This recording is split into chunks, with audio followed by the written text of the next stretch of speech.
Assalamualaikum warahmatullahi wabarakatuh. Ketemu lagi dengan saya Abang Anam. Kali ini kita akan belajar bersama tentang sumber daya alam di negara-negara ASEAN. Tujuan pembelajaran kali ini adalah yang pertama, siswa dapat menjelaskan kondisi geografis negara-negara ASEAN. Yang kedua, siswa dapat mendeskripsikan potensi sumber daya alam negara-negara ASEAN. Kemudian yang ketiga adalah siswa dapat menjelaskan sumber daya manusia negara-negara di wilayah ASEAN. Yang keempat, siswa dapat menganalisis interaksi antar ruang negara-negara ASEAN. Yang kelima, siswa dapat mengidentifikasi dampak interaksi antar ruang di negara-negara ASEAN. Maka dari itu, dengan mengenal sumber daya alam di tiap-tiap negara di wilayah ASEAN, tentunya nanti kalian bisa menganalisis kebutuhan tiap negara berbeda.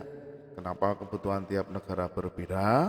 Karena dengan perbedaan sumber daya alam yang ada, tentunya mereka butuh sumber daya lain yang tidak ada di wilayahnya untuk mendapat kepuasan dalam menggunakan sumber daya alam. Selanjutnya adalah potensi sumber daya alam yang ada di negara-negara ASEAN, di mana mayoritas negara ASEAN berada di daerah beriklim tropis. Maka di wilayah ASEAN pasti banyak memiliki sumber daya alam. Kita lihat yang pertama, Brunei Darussalam, kaya akan minyak mentah, gas bumi, industri kain tenun, logam, dan pertanian. Persebarannya adalah di wilayah Miri dan Kuala Belait, di mana negara Brunei ini bisa dikatakan negara yang cukup makmur dengan jumlah penduduk yang cukup sedikit.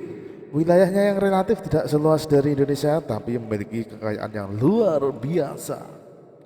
Selanjutnya adalah Filipina, ada memiliki tambang emas dan ada tambang perak, di mana Filipina ini juga kaya akan sumber daya alam lainnya. Padi juga subur karena di sana wilayahnya banyak pegunungan.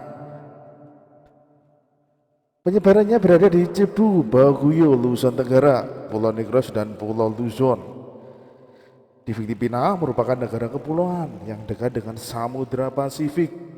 Filipina merupakan negara yang memiliki potensi sumber daya alam pertanian berupa padi, jagung, gula, kopra, buah-buahan, dan nabaka. Tidak hanya sumber daya itu saja, tapi Filipina memiliki yang lainnya juga. Selanjutnya Indonesia, negara kita, negara yang cukup besar di wilayah ASEAN. Negara ini memiliki sumber daya alam yang cukup luar biasa. Hampir banyak sumber daya alam berada di wilayah Indonesia, karena berada di wilayah tropis juga, tepat di Khatulistiwa. Contohnya adalah pertanian, rempah-rempah, beras, teh, kopi, kelapa sawit, karet, tebu, dan masih banyak lagi. Itu pun ada jenis berdaya alam berada di dalam bumi, emas, perak, minyak bumi, dan masih banyak lagi yang ada di dalam bumi Indonesia. Persebarannya berada dari Sabang sampai Merauke, memiliki sumber daya alam tersendiri-sendiri. Selanjutnya kita melihat Kamboja. Kamboja adalah wilayah yang memiliki sumber daya pertanian yang baik, perikanan yang baik. Penyebarannya berada di Danau Tonle. Di Kamboja merupakan negara di dunia yang berada di wilayah Asia Tenggara, di mana di wilayah ini memiliki karet, beras, kayu, hingga umbi-umbian yang luar biasa. Gas alam juga baik, minyak bumi di Kamboja juga baik. Batu permata yaitu berupa safir dan ruby yang terkenal di wilayah Kamboja. Seharusnya Laos, selanjutnya negara Laos, negara yang tidak memiliki wilayah laut ini, kasihan tidak memiliki pantai. Jenis sumber daya alam pertanian, perikanan, pertambangan, kayu. Negara ini merupakan satu-satunya negara ASEAN yang memberikan listrik secara gratis kepada masyarakatnya. Tidak hanya memiliki listrik yang banyak, negara Laos juga menghasilkan kayu jati dan cendana loh. Luar biasa kan? Bayangkan listrik gratis. Penyebaran sumber daya alam adalah pertanian di dataran Vientiane, perikanan di lembah di sekitar sungai Mekong. Di mana-mana kalau pertanian itu pasti berada di dataran rendah karena sumber daya air mencukupi. Karena di daerah dataran rendah akan lebih mudah mendapatkan air, di mana pertanian identik dengan padi membutuhkan air yang cukup banyak. Selanjutnya adalah negara Malaysia. Negara tetangganya Indonesia ini yang beribu kota di Kuala Lumpur. Di mana Malaysia adalah negara yang cukup baik di bidang pertanian. Menjadi komoditas utama Malaysia adalah padi, karet, teh, dan kelapa sawit. Pertambangan ada timah, ada gas alam, dan juga batu bara. Persebarannya hampir ada di seluruh wilayah Malaysia, baik Malaysia Barat ataupun Timur. Sumber daya alam cukup banyak, juga ada timah juga, ada bauksit juga, di mana cukup kaya dan cukup baik juga perekonomian Malaysia dibandingkan dengan perekonomian negara kita. Selanjutnya adalah negara Myanmar. Di Myanmar sumber daya alam yang ada adalah teh, tembakau. Di pertanian ada kayu dan batu mulia. Penyebarannya ada di plato San. Apa itu plato? Plato adalah dataran tinggi yang cukup datar dan relatif luas. Di Myanmar ini menjadi primadona dari batu giok, sangat terkenal batu giok dari Myanmar.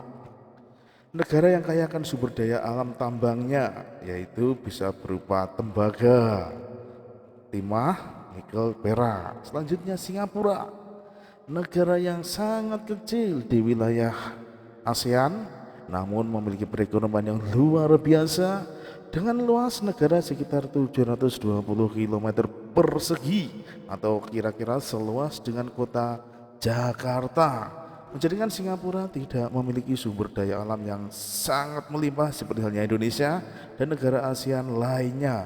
Namun di Singapura memiliki sumber daya manusia yang unggul dalam mengolah industri dari bahan mentah menjadi bahan jadi ataupun dalam bidang jasa. Dengan kondisi geografis negara yang strategis yaitu di selatan Semenanjung Malaka, menjadikan negara ini menjadi maju karena pelayaran internasionalnya, di mana pelabuhan pelayaran internasionalnya merupakan pelabuhan yang sangat padat dan tersibuk di dunia, menjadikan negara Singapura sangat luar biasa kemajuan perekonomiannya dibandingkan dengan wilayah negara ASEAN di sekitarnya. Tentunya semakin sedikit manusia, semakin banyak penghasilan negara, maka kesejahteraan manusianya sangat baik. Yang selanjutnya adalah negara Thailand. Thailand ini adalah lumbung padinya ASEAN. Cukup bagus pertanian, terutama padi. Sumber daya tambangnya ada timah, ada gas alam, dan perikanan. Penyebaran sumber daya alam, pertanian di aliran sungai Chao Phraya, timah Semenanjung Thailand, gas alam di Teluk Siau, perikanan di sepanjang aliran sungai Chao Phraya. Thailand merupakan negara yang memiliki sumber daya alam yang terkenal dengan keindahan pantainya. Namun, selain punya pantai yang indah, Thailand juga terkenal dengan hasil pertanian. Pasti tahu ya, beras, jagung, tebu, umbi-umbian, karet, cengkeh, kayu jati hingga kayu besi. Tidak hanya itu, Thailand juga punya pertambangan timah, tembaga, minyak bumi, gas alam, biji besi, emas, timbal, dan wolfram. Sebagai negara yang cukup baik perekonomian di wilayah ASEAN, Thailand wilayahnya berada di Semenanjung Malaka. Selanjutnya adalah negara Vietnam. Vietnam merupakan negara unik yang memiliki bentuk seperti huruf S kalau kalian melihat peta.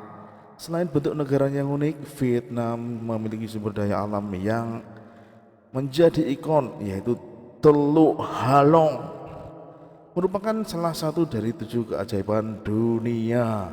Di bidang pertanian ada hasil hutan dan pertambangan. Di bidang pertanian, Vietnam punya sumber daya yang cukup bagus berupa beras, karet, kedelai, kopi, dan teh. Hampir sama dengan negara tetangga di sekitarnya. Di bidang pertambangan, Vietnam juga menghasilkan minyak bumi dan batu bara. Di mana setiap daerah, setiap negara, kita sudah menyaksikan tadi, memiliki sumber daya alam yang berbeda. Dari perbedaan sumber daya alam tersebut, contoh Indonesia ketika memerlukan beras tidak akan mengimpor dari Singapura, tapi Indonesia pasti mengimpor dari Thailand atau Vietnam. Begitu juga sebaliknya, demi mencapai kesejahteraan masyarakatnya, maka pemerintah tiap negara mengimpor dari negara tetangga barang yang dibutuhkan. Selanjutnya Timor Leste, negara yang dulu termasuk di wilayah Indonesia. Jenis sumber daya alamnya adalah hasil perkebunan, hasil hutan, dan tambang. Persebarannya di wilayah Timor Leste saja karena negara ini masih membutuhkan bantuan negara lain terutama Indonesia untuk memenuhi kebutuhan hidup negaranya. Dalam setiap wilayah memiliki perbedaan sumber daya alam, maka perlu ada interaksi antar ruang. Contoh, beras dari Thailand dikirim ke Indonesia, begitu sebaliknya ketika Thailand butuh karet, maka bisa mengambil dari Indonesia ataupun dari Malaysia.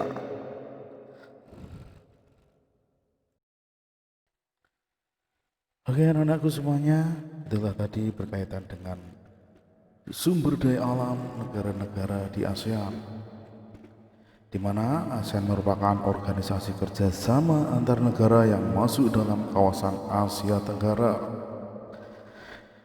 Berharap dengan adanya organisasi ini, kerjasama antar negara mampu mendongkrak kondisi ekonomi dan aspek lainnya dalam suatu negara, sehingga kesejahteraan negara lebih baik dan kesejahteraan masyarakatnya lebih meningkat. Maka dari itu, setidaknya kerjasama ASEAN dapat memberikan manfaat yang cukup baik. Di antaranya memperbesar peluang lapangan kerja. Selanjutnya, juga diharapkan bisa meningkatkan devisa negara. Dengan kerjasama bisa memperluas pasar hasil produksi masing-masing negara.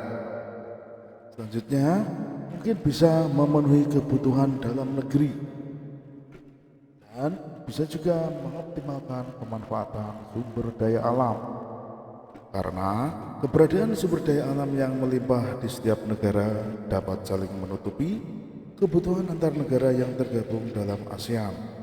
Dengan ini, sumber daya alam dapat dimanfaatkan dengan optimal dan dikelola dengan lebih baik untuk mensejahterakan lebih banyak penduduknya. Oke anak-anakku, itulah keadaan di Asia berkaitan dengan sumber daya alamnya. Jangan lupa di deskripsi video ini ada klik untuk link yang harus kalian kerjakan untuk mengasah kemampuan kalian dalam menyimak video tadi. Insya Allah dengan menyimak video tadi kalian sudah bisa untuk menjawab pertanyaan yang ada di link pertanyaan selanjutnya. Dan Bapak harap kalian tetap menjaga kesehatan diri pribadi, tetap berolahraga, tetap makan makanan yang sehat, patuhi protokol pemerintah berkaitan COVID-19, jaga jarak, pakai masker, dan cuci tangan. Oke anak-anakku, terima kasih atas perhatiannya. Assalamualaikum warahmatullahi wabarakatuh.